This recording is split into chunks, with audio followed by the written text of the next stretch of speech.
Morning, dear students. Welcome to the next video in the ARM series, ARM processor series. So today we'll be seeing a very interesting video on ARM7 registers, which is also known as programmer's model. Previous video we had discussed about the current program status register in detail, that is about the flag registers. So we saw the 32 bits of flag registers and how these flag registers are going to be affected, and all the details we have seen in the previous video. So in this video we're going to see about the entire 37 registers of ARM7. So let us go one by one. Coming into the, so this is the first look of the registers that are available in ARM7, that is the programmer's model register. So here you can see that the registers are given in different colors here. So you can see that this is the register that belongs to supervisor mode, abort mode, IRQ, FIQ, undefined, and system and user mode uses the same set of registers. There is no differentiation between system mode and user mode. They use the same set of registers. So here you can see that you have, we'll be seeing the details of this in the coming slides. So now moving on to, before seeing the details about the registers, we need to carefully look at the 7 operating modes of ARM7. So let us see the operating modes. You can see that the modes of operation are, first is the supervisor mode. So whenever you reset the processor enters into the supervisor mode. That is, it will execute an instruction called supervisor call instruction. That is why it is SVC, supervisor call instruction is executed. And whenever this instruction is executed, the processor will enter into the supervisor mode. And related to interrupts, there are two modes we have already seen, but still I'm just repeating. One is fast interrupt. Okay, why it is fast, we'll be seeing the answer today in this video. And the second interrupt is a normal interrupt mode. So interrupt itself, you have two modes. One mode, the interrupts will be processed really faster, and in the other mode, the interrupts will be normal priority interrupts will be raised and then processed. And then we have two modes that handles the error situation. One is whenever there is a memory access violation, you go into a mode called abort mode. And whenever there is a undefined instruction and we have to execute such an instruction, then we have to go into a special mode known as undefined mode. And these are the two modes that are always together. So the system mode is nothing but a privileged mode for the user. Okay, so privileged mode, it uses the same registers as that of a user mode. And we have the most important mode, and the mode that is used by ARM processor for 90% of the time is your user mode. So here most of the applications run in user mode, and all the operating system tasks also are run in this mode only. So out of the 7 modes, we can see that all the 6 modes except the user mode is a privileged mode, and only the user mode becomes an unprivileged mode here. So here you can see that all modes, so we have to remember some tips from this slide is, all modes except user and system modes have to be entered only by means of an exception or interrupt. Let me just tell you what this is. Suppose you are working in user mode. You have to enter into an FIQ mode, or you have to enter into an IRQ mode, or any of these 5 modes except system mode. If you have to enter into any of the 5 modes, that is supervisor, fast interrupt, interrupt, abort, or undefined, any of these 5 modes, if you have to shift from user mode, the only way through which you will shift is by executing an interrupt, or the other name for it is by executing an exception. So this is a point that you have to strongly keep in your mind throughout this video. So I'm just repeating this statement once again. When you are running a program in a user mode, and if you intend to move to any of the 5 different modes, supervisor, FIQ, IRQ, abort, or undefined mode, the only way that you can shift to those modes is by running an interrupt or by running an exception. I hope this point is clear to you. Yeah. Now, the second tip is all modes except user modes are privileged modes. Okay, so this is the reason why I'm telling you these two tips. You will understand as I go through the video. Yeah, now moving on to the user and system mode. As I already told you in the beginning of the video itself, that a user and system mode uses the same set of registers. There is no difference between the set of registers used during user mode and system mode. Of course, system mode and user mode are not two different modes actually. User mode is a mode where users do their program in an unprivileged way. And if you need any privileges to be added, like say you want to alter the OS or you want to change some features into the OS, then you enter into a system mode. So that is why those two modes are almost the same. User is without privilege and system mode is the same with privilege. So here you can see the total number of registers that are used in user mode is R0 to R15. So totally 16 registers are there.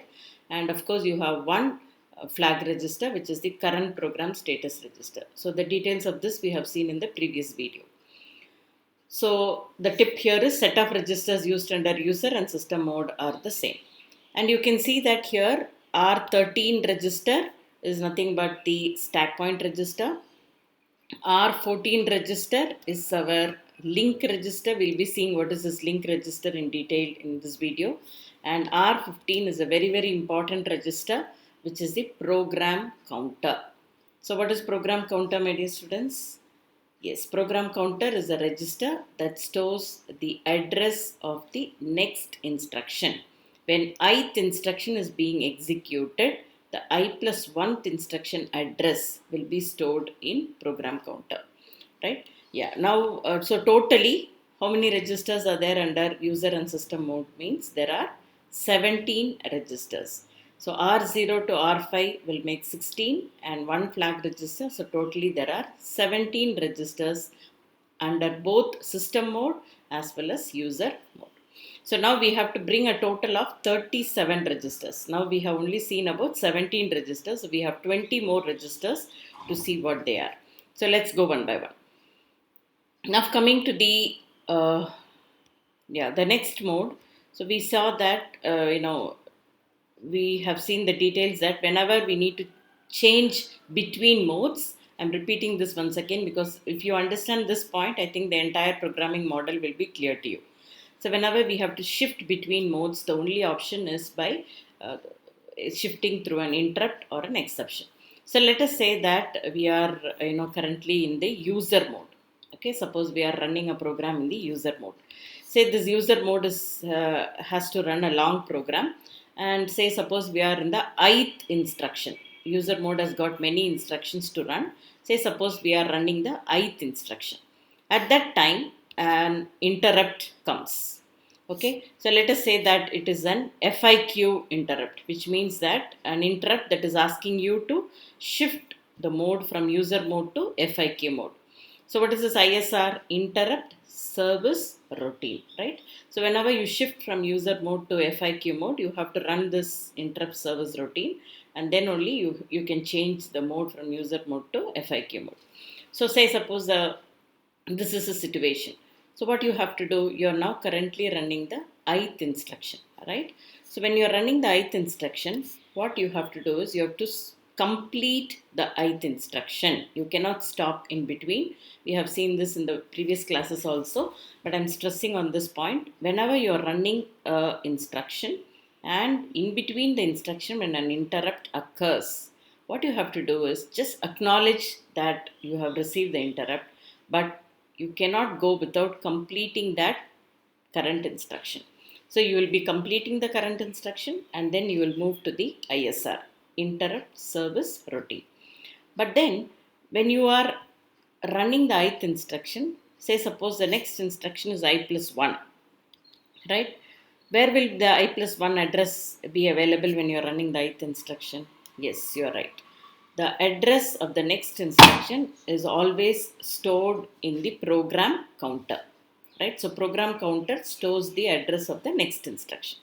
So now when after you have completed the ith instruction, when you have to go and answer the interrupt, your ith plus 1th address will be available in PC. So this has to be stored somewhere safely, because you have to come back to the same location, right? So what you do, you take the content of the program counter and store it into a special register that is nothing but your LR, link register. So I told you I'll be telling you the importance of link register in this video. So we'll be storing the program counter value into link register. Now, after storing these values, we will go and execute the interrupt service routine. So here we'll be running the entire interrupt service routine from the beginning to the end. And then always the end of interrupt service routine, you will have a return instruction, right? So return instruction means what? You're moving back from the FIQ mode to the user mode, or you're moving back from the interrupt to the normal program. So what you have to do again, pull out the, yeah, you're moving to the I plus 1th location. So pull out the content that is the address that you have stored in the link register and load it back into the program counter. So now your program counter has the I plus 1th address. Okay, so what you do, whenever you are executing the ith instruction, suppose you are getting an interrupt. Okay, say it is an interrupt that asks you to move from user mode to FIQ mode. This is just an example. So what you have to do is your next instruction address will be already available in PC, right? So that has to be taken and stored into link register, and then run the total ISR, interrupt service routine, and end of the ISR will be a return instruction. So whenever you come across a return instruction, take the address that you have already stored in link register, load it back into PC. So when you load it back into PC, automatically the next instruction that you have to continue will be automatically available in PC, so you can continue with your normal operation. I hope this is very clear to you, because if this is clear, I think then the entire concept of programming model would be very clear to all of us. So here one more tip I have. So here in ARM there is one beautiful thing, because I told you ARM is not flexible, it is rigid, because it has to give you 100% performance. Okay, it is performance oriented processor. So what ARM has done is, instead of having one link register for storing all the PC values, I told you the 5 important modes. Okay, supervisor mode, abort mode, system mode, interrupt mode, and FIQ mode. These are the 5 modes which we will be entering using an interrupt. So all 5 modes have their own link registers. Okay, for example, from the user mode, if I have to move to FIQ mode, I'll have to store the PC value into link register of FIQ mode, not into a common link register. Getting it? Suppose if I have to move from user mode to supervisor mode, I have to store my PC value into link register of supervisor mode. So that is what I mean by all these 5 modes. They have their own link registers to store the PC value during exception or interrupt. This is one of the very good features of ARM that enhances the performance, and it makes all execution one cycle. And so the third tip for this slide would be, totally there are 5 link registers. They are called as banked registers. We have already seen about banking concept, the introduction of banking I have already told in the ARM introduction class. So here totally there are 5 link registers. Link registers related to supervisor mode, link register related to fast interrupt mode, link register related to interrupt mode.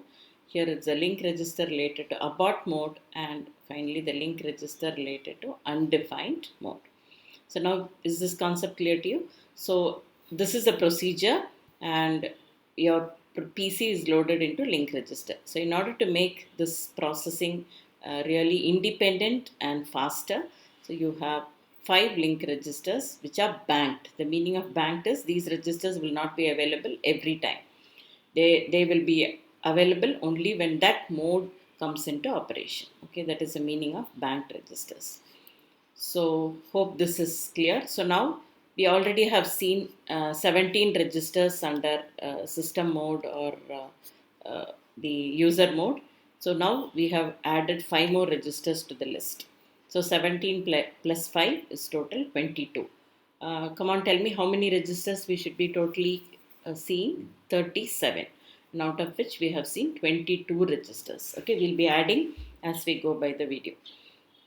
Now moving to the next important registers is, we know that your user or system mode has one flag register, which is CPSR, current program status register, but whereas the other 5 different modes, okay, they have their own flag registers, which are the SPSRs. Okay, the difference between CPSR and SPSR is, CPSR is current program status register, SPSR is stored program status registers. So there are 5 stored program status registers for the 5 modes. So like how they have 5 different link registers, they also have 5 different status program stored program status registers. So now what happens is, there is an SPSR separately for FIQ, SPSR for IRQ, SPSR for supervisor mode, for abort mode and undefined mode.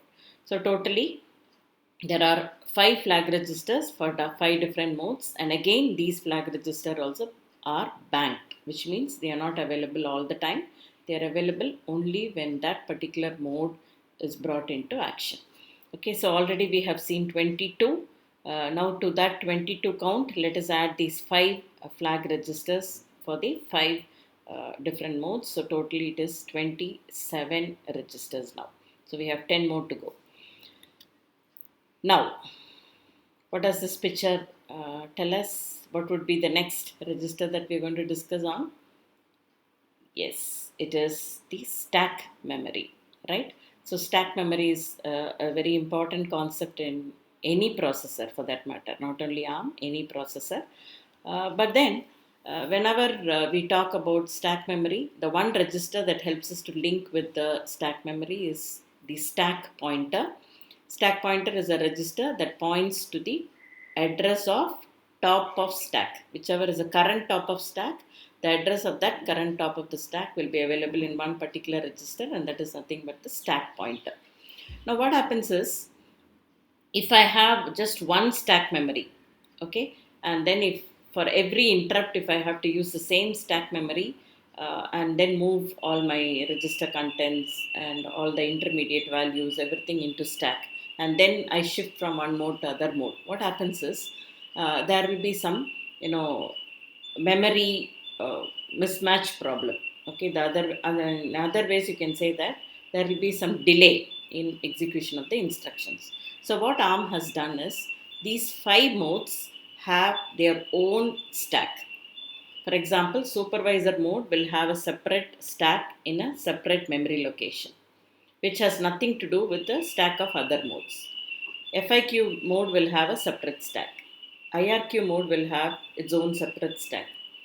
Undefined will have its separate stack, and abort mode will have its separate stack. So these 5 modes, they have their own stack memory. So naturally, whenever there is a stack memory, the stack pointer also should be there. Okay, so 5 stack memory, automatically there should be 5 stack pointers, isn't it? So that is the, again, another interesting feature of ARM. It doesn't, many processors, they have only one stack memory, and all modes will have to be using that same stack memory to, push, pop and all that. So there will be some memory violation issues. So to avoid that, it has located separate stacks for different modes, especially these 5 modes. Okay, now coming to the stack pointer, as I mentioned, there are 5 stack pointers for these 5 modes, right? So 5 stack pointers for the 5 modes are stack pointer for the supervisor mode, for the fast interrupt mode, undefined mode, and abort mode. And yes, you're right. All these stack pointers are also banked registers, which means they are not available all the time. They are available only when that mode of operation is used. Okay. So now already we have seen about 27 registers. Now to that you add these 5 stack pointers. So totally there are 32 registers now. How many more? Yes, 5 more registers. So where are those 5 more registers located? Is yeah. Now you might wonder, there are why do you need two modes for just interrupts alone? One mode is for processing normal interrupts and another mode for processing fast interrupt. So why is that term fast being used here? So how that fast is actually implemented here, you might be wondering. So here you can see that when you implement when you go for the fast interrupt mode, you have one special feature here, that is why it is called fast interrupt mode. Okay, usually whenever an interrupt occurs, all the register contents have to be taken. First you have to store the pc value into a register, because you have to get back to the normal location. That's what we saw in the uh, beginning of the video. Second is you have to store the status registers content. Okay, so cpr has to be taken and stored.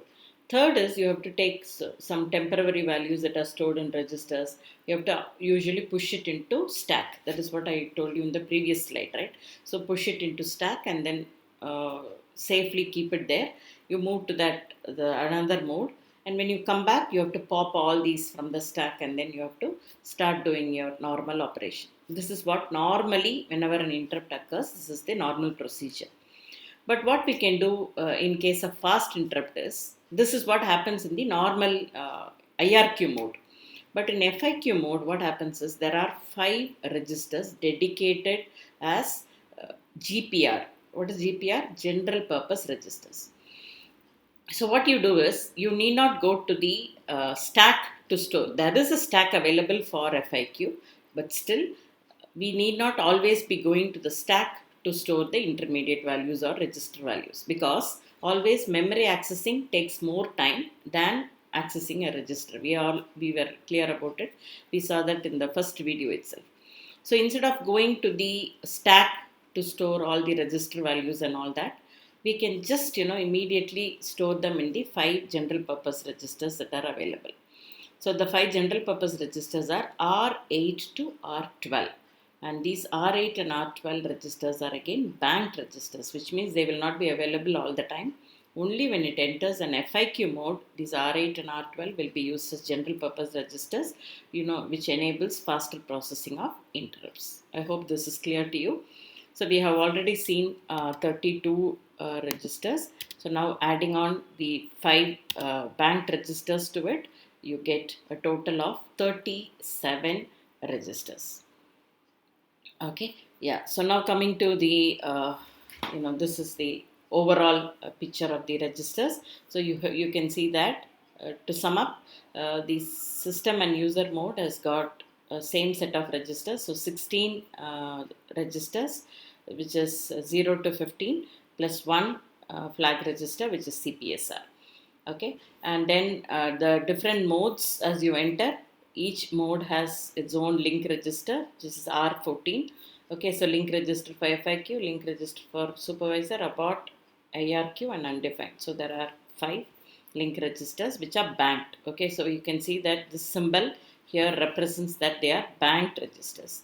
And then you have stack pointers also are banked for these 5 modes. And we have the flag registers are also banked for these 5 modes. So we have 5 SPSRs, and this is what we have seen, the general purpose registers that are banked, R8 to R12. Okay, so totally put together there are about 37 registers in ARM7, and all these 37 registers are 32-bit in size. And out of these 37 registers, the banked registers are, your linked registers are banked for the 5 modes, the stack pointers are banked for the 5 modes, your flag register, that is stored program status registers, are banked for the 5 different modes. And for FIQ alone, you have a special feature, that is the registers R8 to R12, okay, are banked for enabling fast interrupt to be processed. So hope this is clear. So once this is clear, the next video, which would be on addressing modes and instruction sets, will be very clear to you if we are clear on how registers are being operated in ARM7. So thank you, students.